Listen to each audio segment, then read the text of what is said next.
Well, the new lathes, well, new to me lathe, it's not new, it's 1995 model is the year. Yeah, finally rocked up.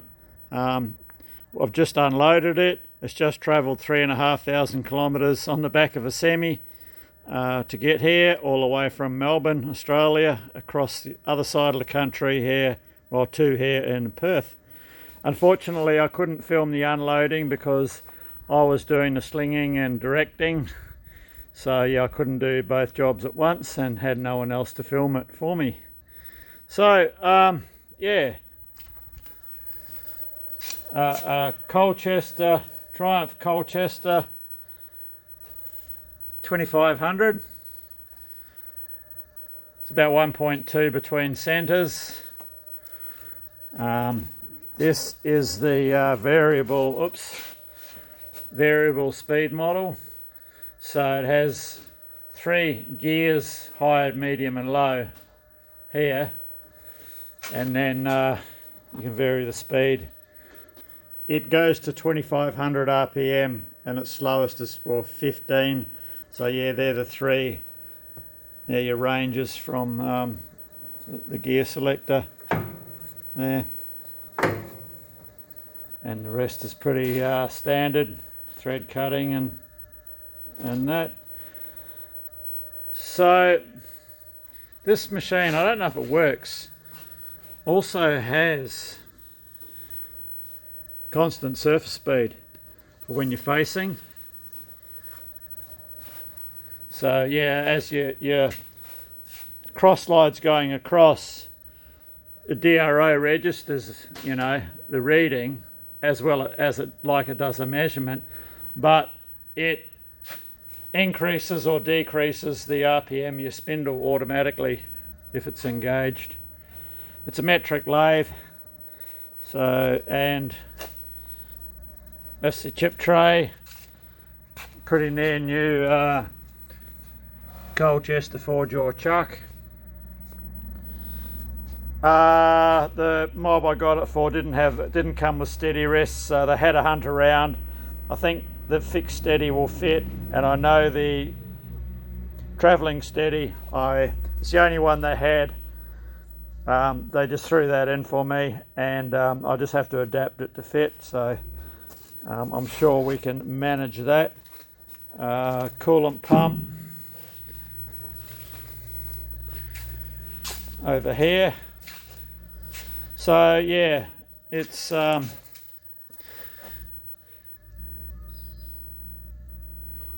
that's its thing there, 10 horsepower. Quite a bit of grunt for for this size lathe. So D16 spindle nose. So I need to go through now and give this a really good clean, as yeah, it's journey across the nation. They always pick up heaps of crud and dirt and crap like that. Plus the machine's been sitting around for a long time. It's this machine came out of a technical college over the other side of the country in New South Wales, a TAFE college. So yeah, so I'm just going to jigger it into position. It'll go up the end of the workshop where the other small lathe used to be, and I've just got to ring the electrician so we can get the right size wire run through my cable trays up along the roof there and down to the machine, and of course the right size breaker fitted to my switchboard. But yeah, I've got a fair bit of cleaning to do. The only apprentice marks, and I can call them apprentice marks because apprentices used to use these machines. Bit of damage on the jaws there. The rest down here seems all right. Oh, a minor, very minor one just there. That's nothing. I'm sure we've all done it. Okay.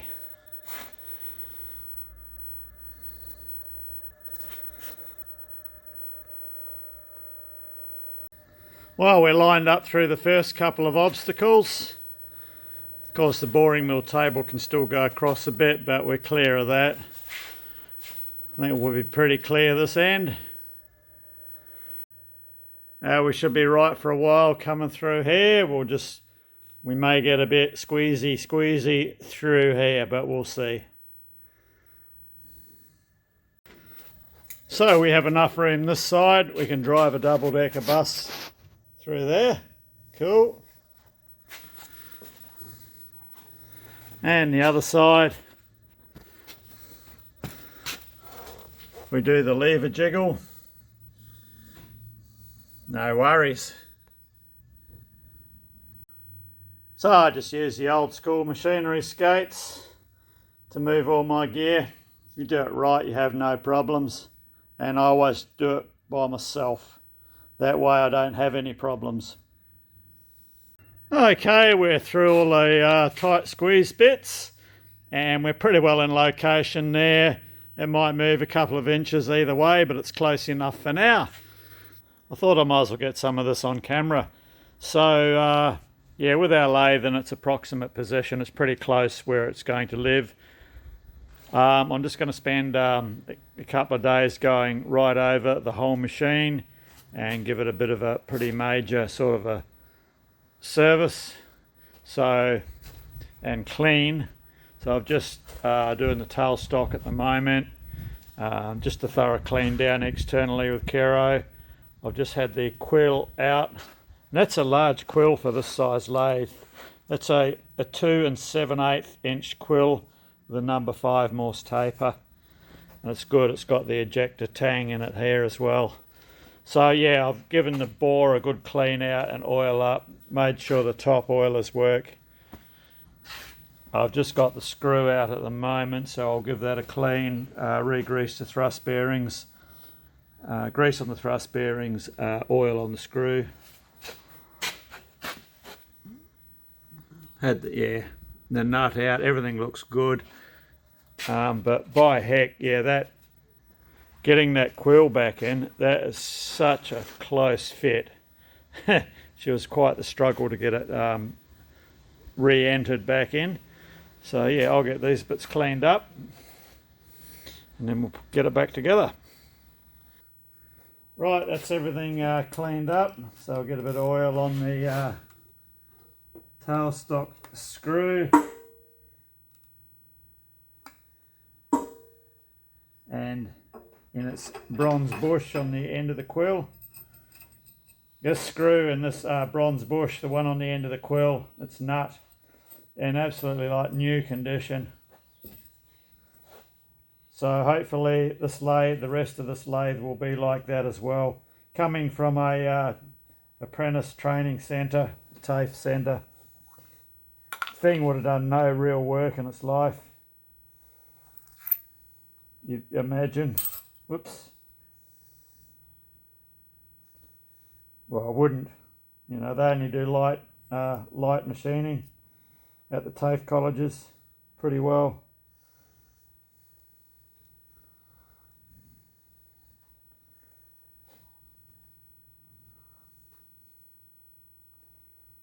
The grease on these thrust washers.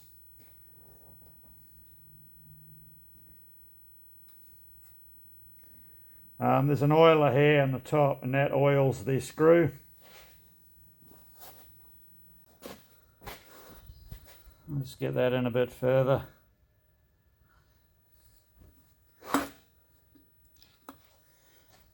So the end cap goes on next. There's an oiler on the end of this. I don't think I can...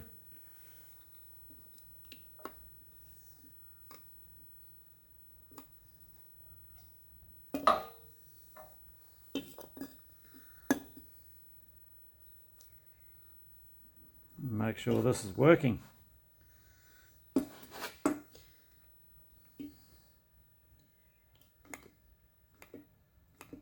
there it goes. So this oiler here lets oil come down to the shaft here, and it will lubricate these thrust bearings as well with oil, but just for assembly purposes, I'm just putting a bit of grease on them.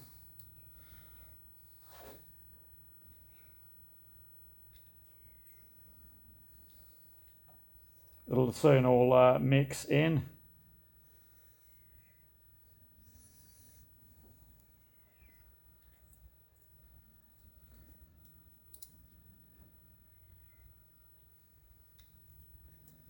Okay, like that. This just sits up in position there.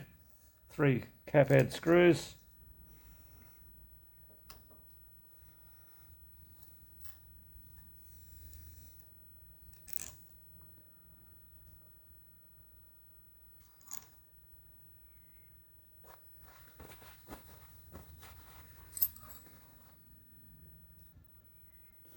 Yes, I need to, well, I want to go through everything now. 1, to familiarise myself with the machine, and 2, once this is up and running, it has to stay up and running, you know. There won't be any downtime with this machine, hopefully, as it has to cover the work I would normally do in the JFMT, as that'll be down for quite a substantial maintenance period while we do sort out the slideways. Okay, that's that. So there's a keyway. Go and get our handle.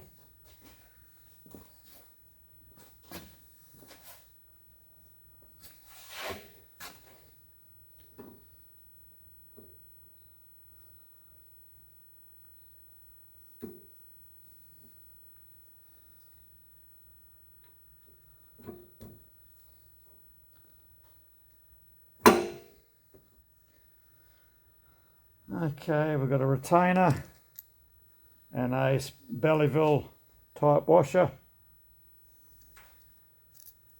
This just sets the preload on that thrust bearing, or clearance on the thrust bearing.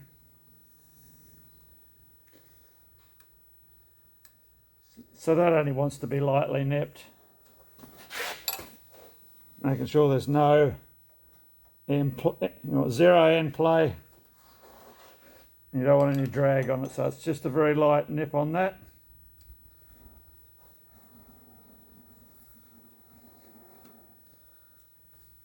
And its cover.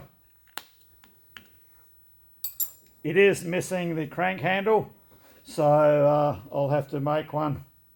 We'll sort something out for there. Now, it would have been really good if Colchester had made this a 2-speed tailstock like the JFMT. That's, if you've had a two-speed tailstock and you're used to it, it's hard to go back to these one-lungers here. All right, that's that part. What I think I'll do, I will, I'm going to do the way wipers, just pull them off, clean them. I'll sling the tailstock up. I just want to slide it off the bed and just have a quick inspection underneath, make sure everything's okay. So we better test our taper, make sure that's all good. Got a numbered at 5 mils taper sleeve. Just want to put it in gently, and I just want to make sure the ejection function is there. Yep.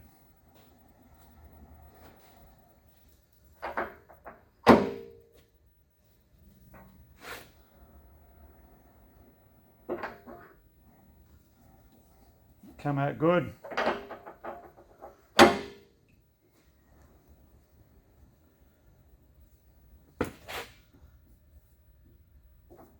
Yep. All right, so that side of it is good.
All right, we're all in pretty good condition under here. I can still see where they've flaked it to an extent. That brown stuff, it's not rust, it's the original preservative from when the machine was new. So I'll give all that a clean up, and I will be removing the way wipers. That is rust on the corner, and I think that may be rust as well. Well, it could be preservative, I'm not sure until I start cleaning. But anyway, it's going to get cleaned, and both way wipers I will remove and clean. Yeah, well, that was well worth checking these because they're rubber wipers, but down the bottom here, this one here is just crumbling, bits coming off it. This one here is a little bit better. Oops. So I will, I'll probably replace them with some felt. All right. It's getting the nod of approval. Aren't you?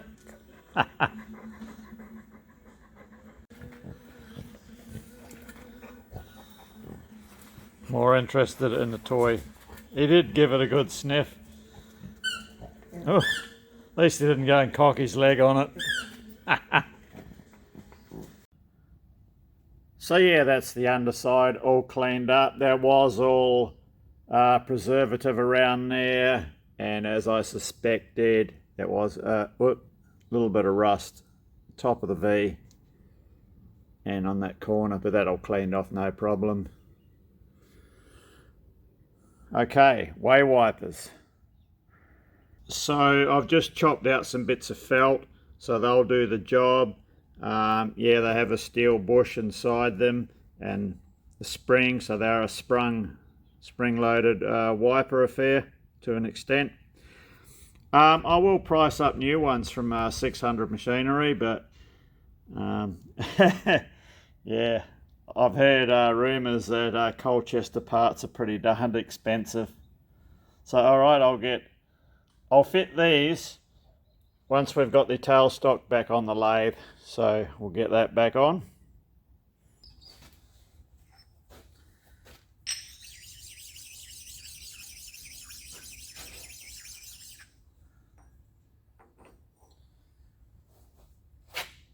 So just run the precision flat stones, just give the bed a bit of a run over with them, just make sure there's no McDinguses going on.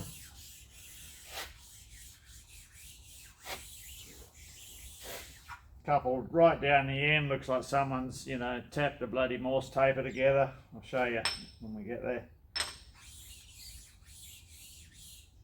Pretty good though.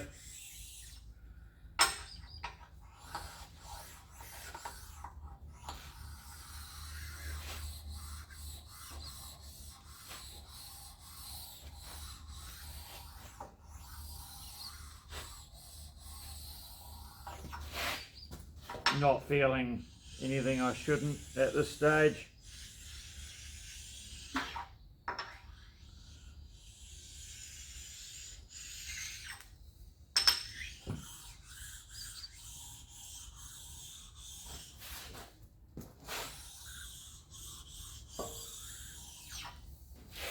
That one's good. Okay, I'll do this one.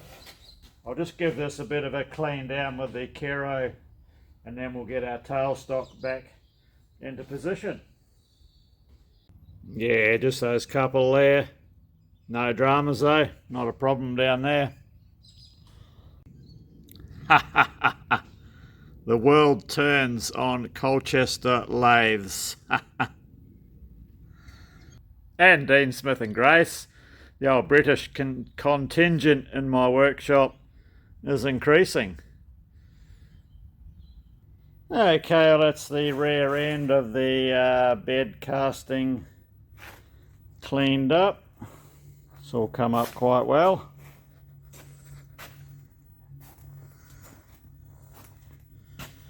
So yeah, let's get our tailstock back on.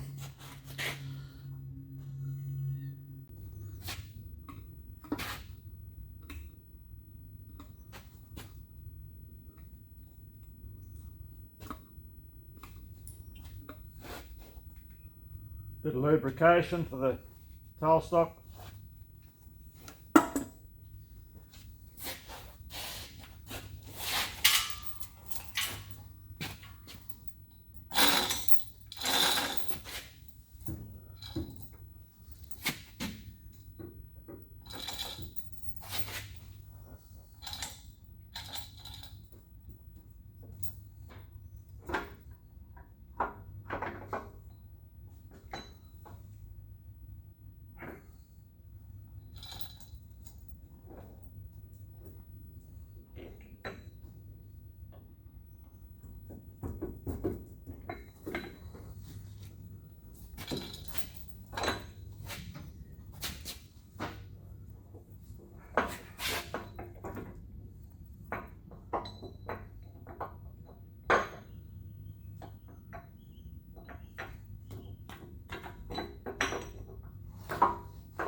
Beautiful.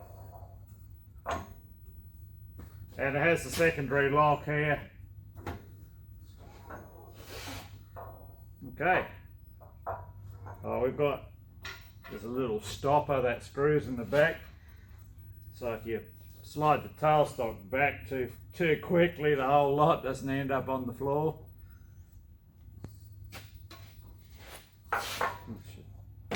Yeah, perfect. All right, next item will be, we'll head up that end. I want to have a look at the compound slide, so I want to get that off, stripped down, and same with the cross slide. So yeah, we'll get those apart and checked. So we nearly forgot our way wipers. So they're all pre-oiled. I've got a fair bit of crush on them. So, being felt, you know, they'll take up right up with wear. Just hopefully I haven't got too much crush on that I can't start these screws. Oily fingers, little screws. I think that one's away.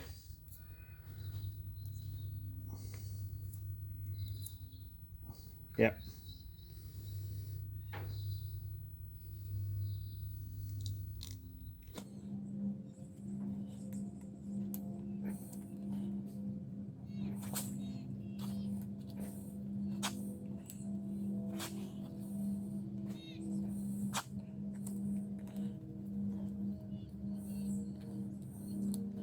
This one doesn't want to play the game.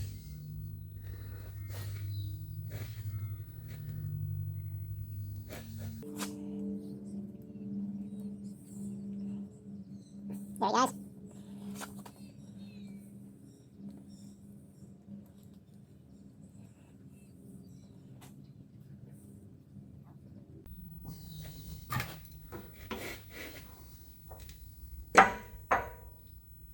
Just looking at the line that it leaves. Nice. Okay, that's that one. Now the V one.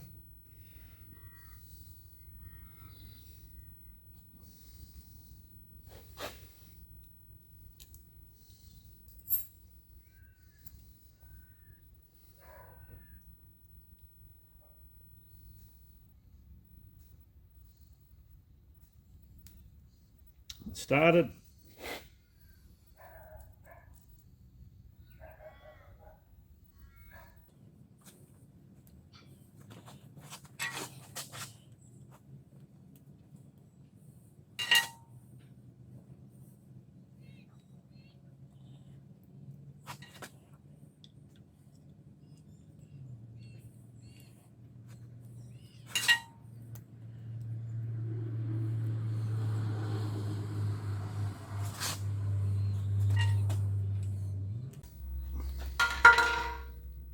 Got it.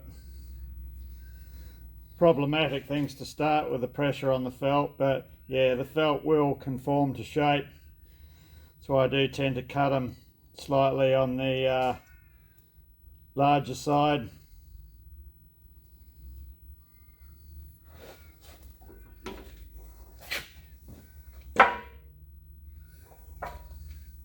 It's wiping good. Okay. Where were we? I think we were going to tackle the compound slide. Yeah, lovely amount of crush on those. So yeah, they'll conform. Okay, so this tool post is the real McCoy. It is a Dixon. Pratt Bernard have their name entangled in with it too. But unfortunately, it only came with one tool holder. And by the way, they've got this on upside down too. That there should be down there so it fits in the slot here. But with a stroke of luck, quite a long time ago, Curtis from Cutting Edge Engineering gifted me two tool posts, Dixon knockoffs. One I have on the JFMT now, and he also gave me a smaller one, which I'd always earmarked for the Herbert lathe, which it's still going, you know, that's where it will end up. But the holders, the blocks, are a perfect fit for this Dixon. So that's really good, so I don't have to dick around and change the Dixon. All I've got to do is make the adjuster nuts to suit the Dixon slots on the top. So that's worked out rather well. Very happy with that. So it needs to come off. But yeah, they used to be just a straight Dixon. I mean, I grew up with Dixon tool posts, but now, yeah, Pratt Bernard have entered into the fray. So, bit of conglomeration, or don't know what's going on there. You do hear and see on occasions people with complaints that these come loose. Well, generally they don't. It's not a real problem that I've had, as long as you're working within the capabilities of the tool post, and the tool blocks have to fit properly on the tool block, you know, pulled down tight. Generally it's not an issue, I find, as long as you're working, yeah, within its capabilities. It is missing its anti-rotation pin, which providing the compound slides drilled to accept one, we don't know yet. Let's have a look. It's not. Okay, put this to the side. Yeah, it should have a drilling down here. Something we could possibly look at doing. There's a couple of set screws in here. Don't know what they do. They might just be in there to blank something off. Okay. Let's dismember this while it's in situ. That way we haven't got it rolling and flopping around anywhere.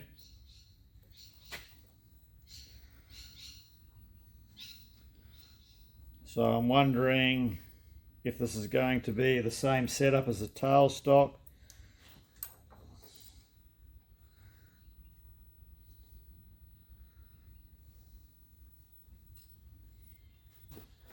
Doesn't have that Belleville washer setup that the tailstock had. Little chip there.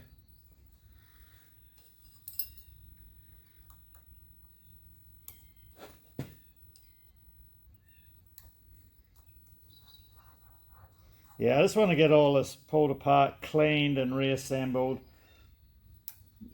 just so I know what I'm dealing with, you know.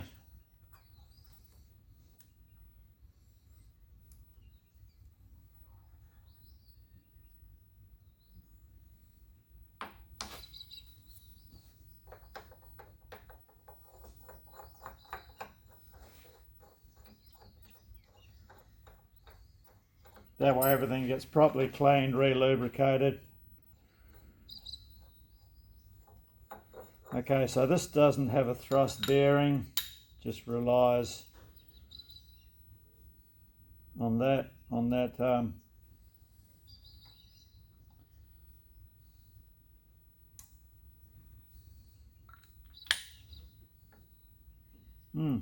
we'll check that out further once we when we reassemble.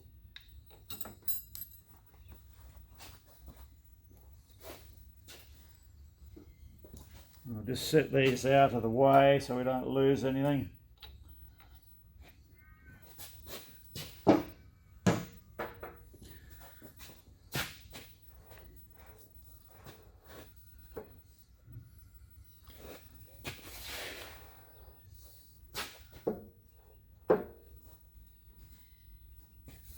Now I'm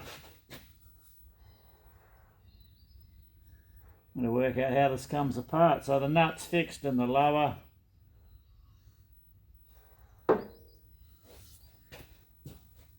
Okay, the nut, I think it's got to come through from the underside by the look of what I'm seeing.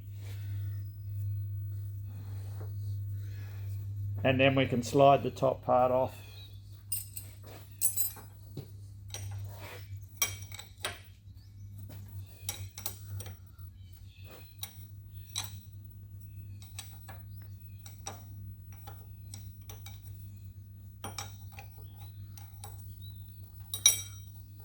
I wonder what cesspool will be revealed once we get this off. Usually fill up with all sorts of sponge and crap in the round T-slot from the remnants of flood coolant.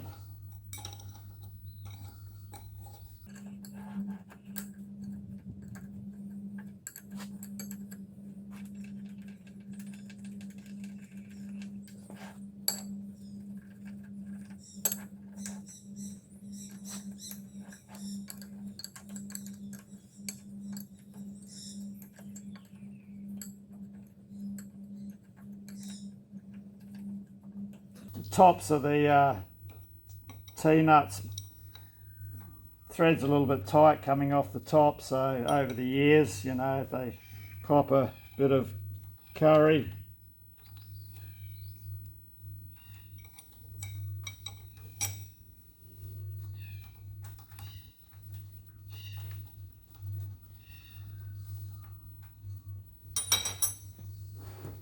okay, up it comes. Not too bad in there, pretty good. And yeah, as I suspected, the nut gets drawn out from underneath.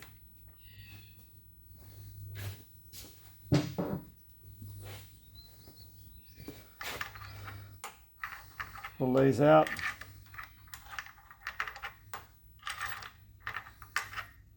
Okay, we'll go and strip it down. Yeah, as I suspected, so looking at the underside, that's the back end of our nut. So they are just retained by a grub screw in the end, which wasn't even tight.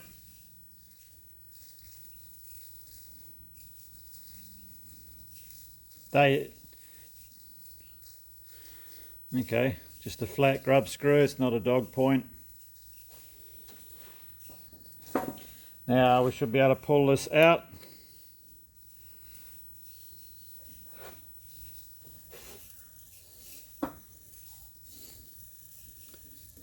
Left it. Going to use a washer and this long threaded bolt and we'll jack it out. Find a spanner.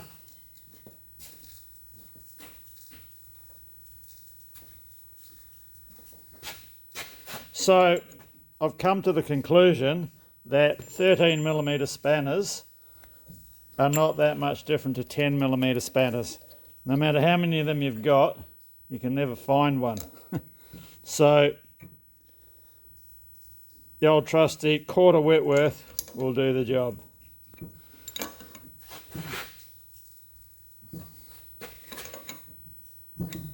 Our nuts coming out.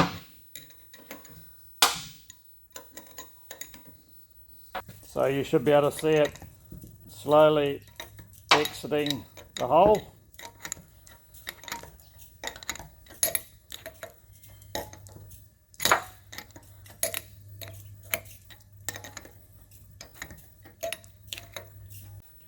And you'll get to a point where we run out of travel because the bronze nut's hitting on our washer.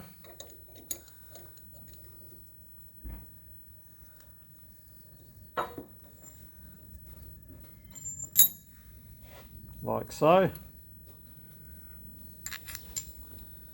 We get a spacer. That one will clear.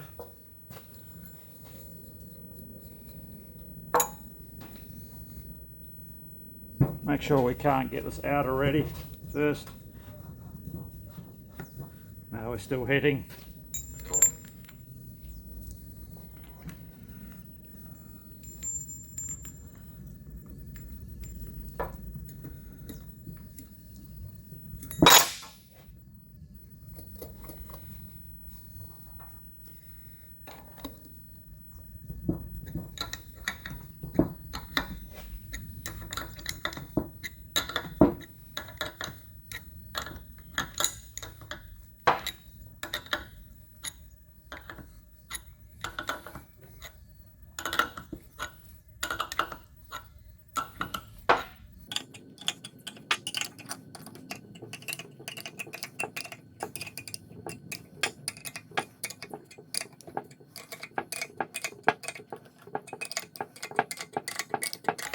Must be close. There we are.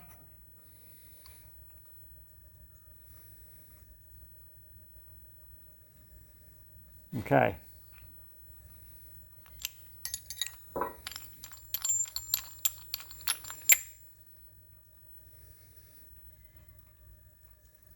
There'll be a fair bit of wear on.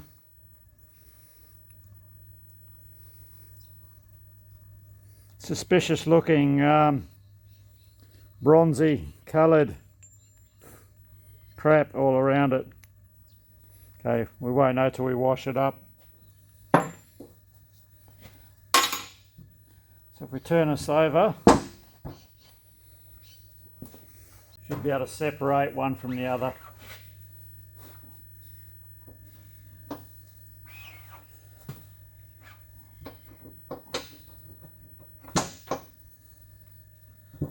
Like so.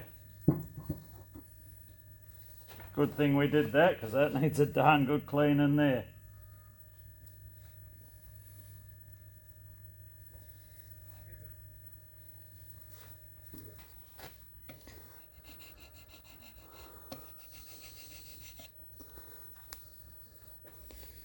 Get our gib strip out.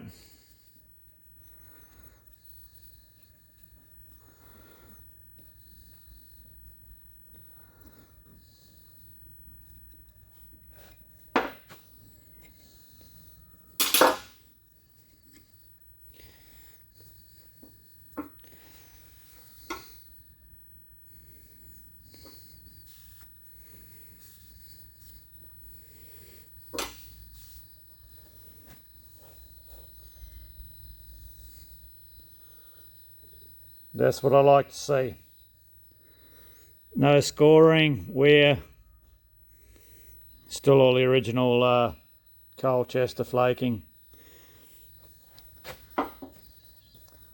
So yeah, this is just scunge, that'll clean up, no worries. I can still see the machining marks down that side.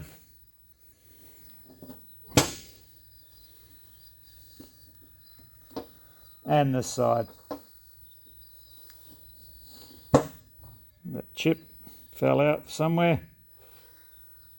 Go over there. Okay, I'll get all this cleaned up. I'll pull the, oh, I see, yeah, that's the lock.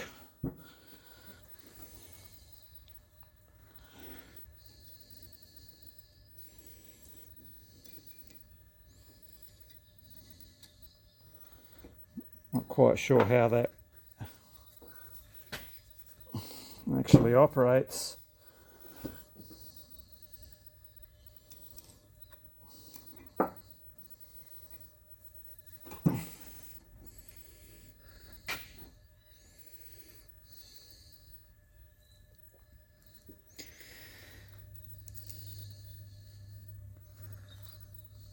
Oh, I see.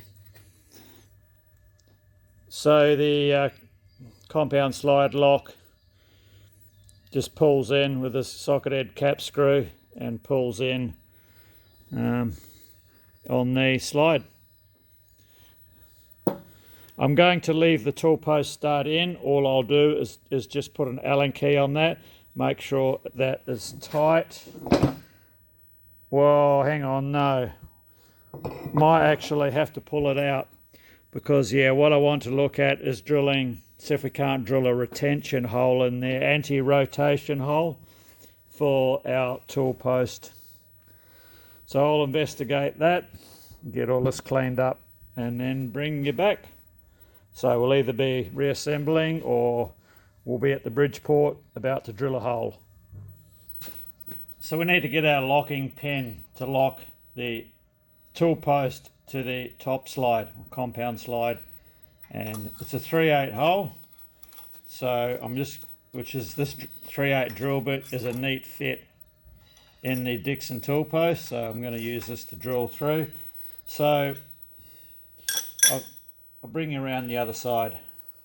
So we've indicated in the top slide here, so that's pretty good there, and we've also indicated in our tool post. So that's not too bad there. So all we need to do is center, pick up on this hole. So I'll probably do that with an indicator rather than putting something in and edge finding, like put a pin in. You could put, if I put a pin in and edge find it, it's not, edge finders aren't, you know, they'll get you where you want to be, you know, within a thou. Well, you could be anywhere inside 2/1000 of an inch realistically, you know, 1/1000 of an inch. So I want this a bit more accurate, so I'm going to indicate the bore of our hole there. Yeah, so the edge finders are good for most general work. They'll get you where you need to be. I just don't like doing small holes with them. So I'm just eyeballing our approximate center.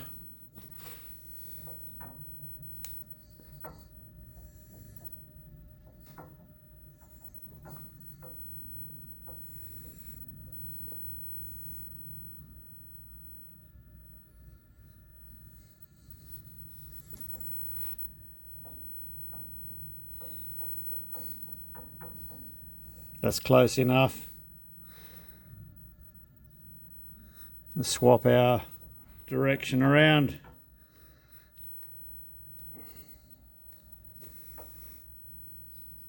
Okay, so that gets us, so we're running anti-clockwise. We'll just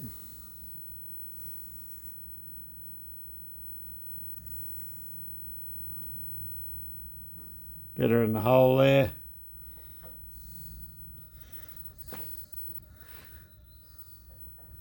I just need to come across.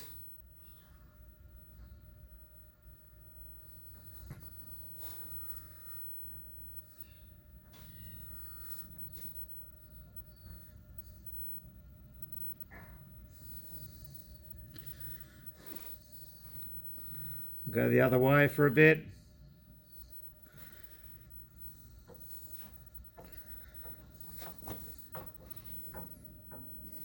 And all I'm doing is halving or splitting the difference on the reading from the previous one. So we're on 10 here.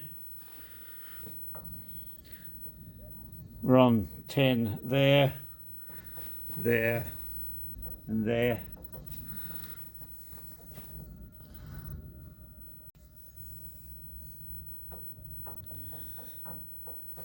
Yeah, that needle's not moving.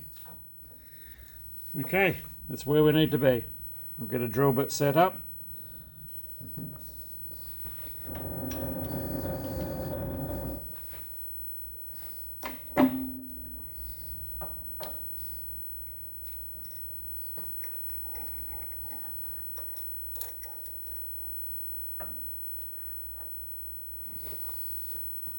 So I'm just going to go down,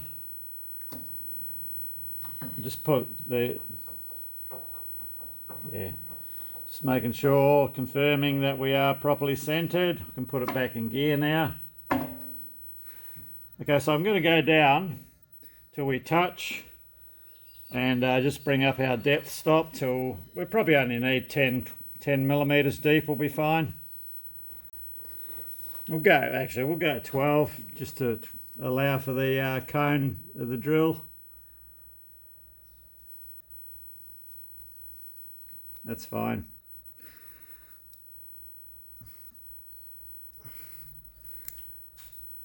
Yep.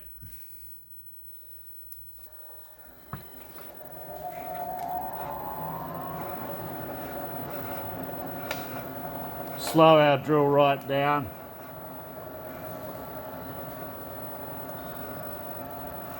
It's on about 550 RPM there. Remember, it is cast iron we're drilling into.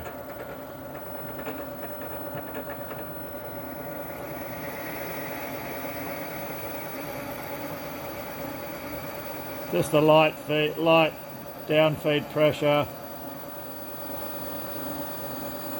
I'm not backing the drill off, just going for it. Drill's just starting to squeal there. We're there.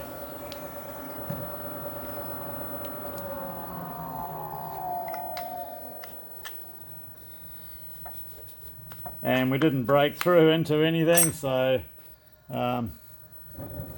whoops. Bloody camera stands, they're always in the way. Okay, let's get her out.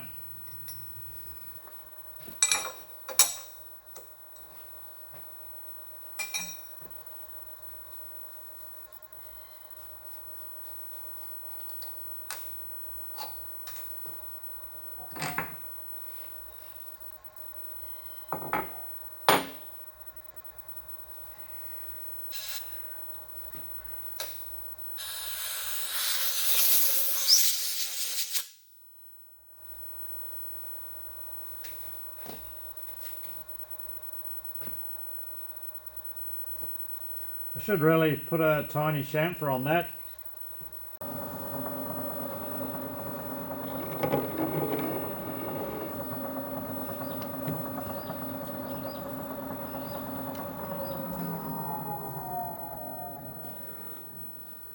That's all it needs.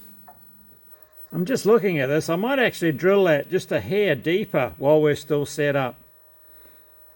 Yeah, I think so. Just a couple of mil deeper.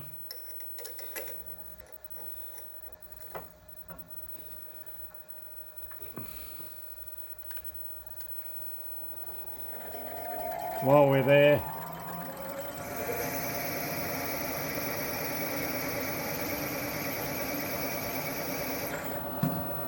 That's it.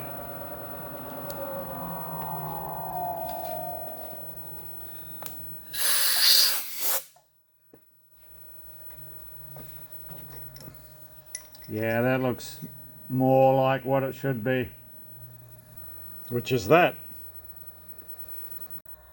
Now we can get it out and head back over to the lathe.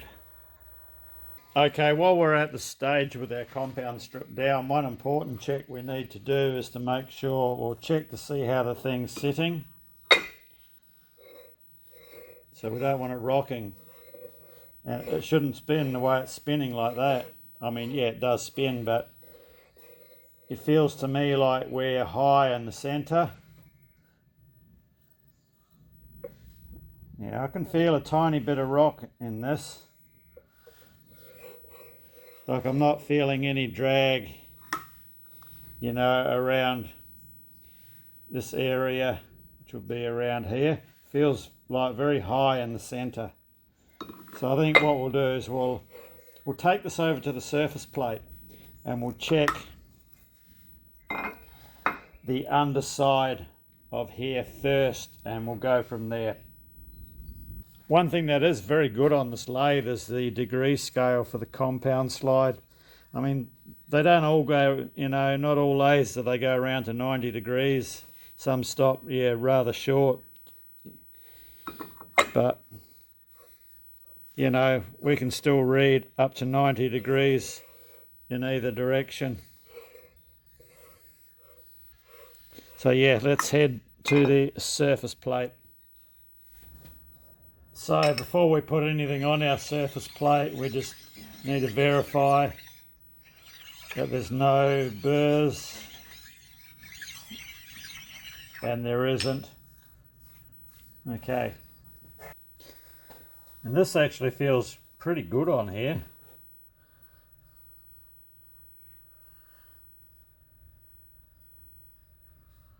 Sort of pivoting around there-ish. It's hard to tell.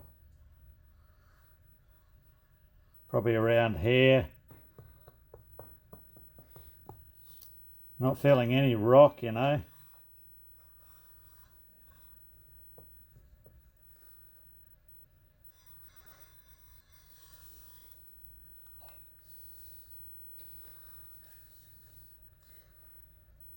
It's quite possible on the top of the top slide, I'm wondering if the T-bolts have pulled up and there's a bit of distortion there, so let's go over and check that.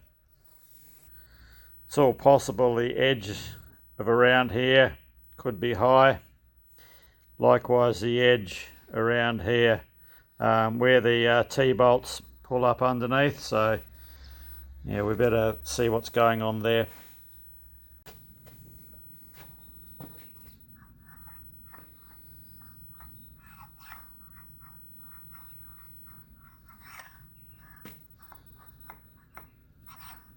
It's high.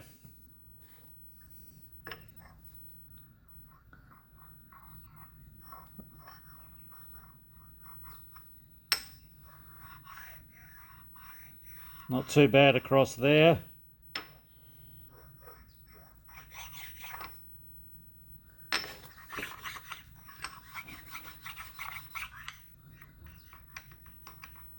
That's high.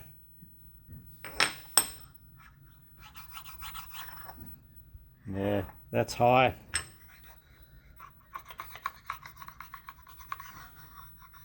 Yeah, okay. So we know that's high around there. So what I'll do is I'll go and get our base. We'll put some bearing blue on our base, and then we'll see what sort of pattern we're coming up with on here. I'm starting to get the impression we're going to have to do a bit of scraping on this area here. So let's just blue the underside of this up on our plate and just see if this reveals anything first.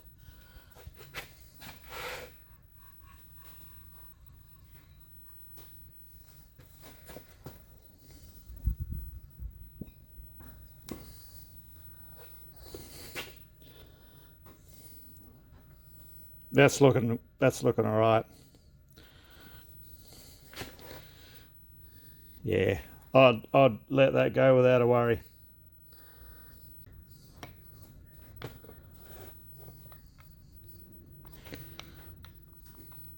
Okay, so we've got some blue on here, so let's head back to the lathe.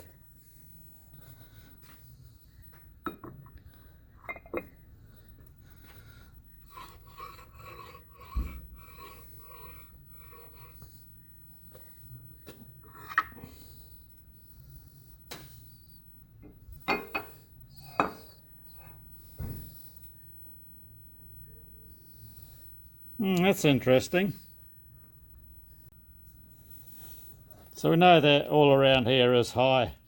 So what's happening? We've got a bit of blue around here, and it's cocking the top or the underside of the top slide over, and that's why we're getting this blue here, I would say. So I'm gonna have to scrape this to match. So all of this is high, this side.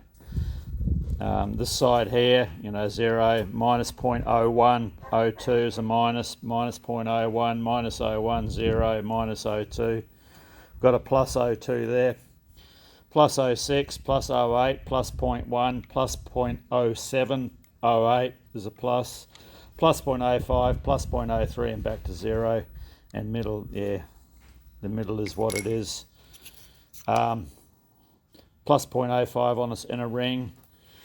This inner ring, what I'll do is I'll give this some relief on the top half. Well, I might do this. Either or, I don't want it touching on that centre at all. So realistically, all we've got to scrape is an area, if we look at that and just do outside of that ring. Well, we don't have to do this side, but we have to pick up from down here. So it's pretty well, it's just this half around here that we have to do. But I'll do that next video. I'll actually scrape it off camera. I might just bring you in for the last shot. I know a lot of people, it's a long, boring process, scraping, so I'll just sneak in a couple of clips of it and that'll do it. So, all right, yeah, it's all lathes. Well, most lathes, this sort of thing happens too. It's not something new or anything. It's been happening since lathes were invented. So it is what it is. We'll just fix it. At least it's not going to cost me any money, just a bit of time. So generally so far, okay, we've only done the tailstock and a bit of cleaning down there. I'm still very happy with this machine that I've brought. So more will be revealed, of course, in the next episode where we get a bit deeper into it.